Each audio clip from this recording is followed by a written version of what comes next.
തിരൂർ പുതിയങ്ങാടി നേർച്ചയ്ക്കിടെ ആനയുടെ ആക്രമണത്തിൽ പരിക്കേറ്റ തിരൂർ സ്വദേശി മരിച്ചു. തിരൂർ ഏഴൂർ സ്വദേശി പൊട്ടച്ചോലപ്പടി കൃഷ്ണൻകുട്ടിയാണ് കോട്ടയ്ക്കൽ സ്വകാര്യ ആശുപത്രിയിൽ മരിച്ചത്. തീവ്രപരിചരണ വിഭാഗത്തിൽ ചികിത്സയിലായിരിക്കെയാണ് കൃഷ്ണൻകുട്ടിയുടെ അന്ത്യം. നേർച്ചയുടെ സമാപന ദിവസമായ ബുധനാഴ്ച പുലർച്ചെ 1:15 പോത്തന്നൂരിൽ നിന്നും വന്ന വരവിലുണ്ടായിരുന്ന പാക്കത്ത് ശ്രീകുട്ടൻ എന്ന ആന ജാറം മൈതാനിയിൽ ഇടഞ്ഞത്.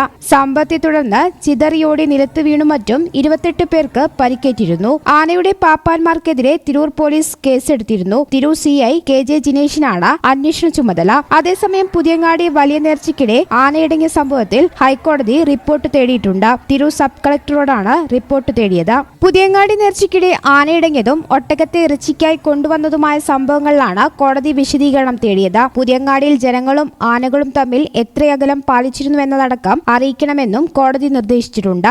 ആളുകൾ ആനയെ കൊമ്പിൽ പിടിക്കുകയും മറ്റും ചെയ്തിരുന്നതായും പലതവണ വിലക്കിയെങ്കിലും അത് ആവർത്തിച്ചുവെന്നും അതാവാം ആനയിടയാൻ കാരണമെന്നും ആനപ്പാപ്പാന്മാർ പറയുന്നു.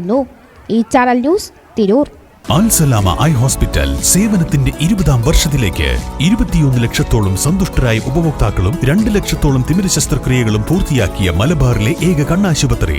ലോകോത്തര നിലവാരമുള്ള ചികിത്സാ സംവിധാനങ്ങൾ, തിമിര ശസ്ത്രക്രിയ, ഗ്ലൂക്കോമ, റെറ്റിന വിഭാഗം, കോർണിയ, ലേസർ ചികിത്സാ വിഭാഗം, contact lens clinic, optical, pharmacy, lab തുടങ്ങി നൂതന സാങ്കേതിക വിദ്യയൊരുക്കിയുള്ള എല്ലാ നേത്രരോഗ ചികിത്സാ സൗകര്യങ്ങളും വിദഗ്ധരായ ഡോക്ടർമാരുടെ മേൽനോട്ടത്തിൽ. Al Salama eye hospital, hospital road, Perinthalmanna.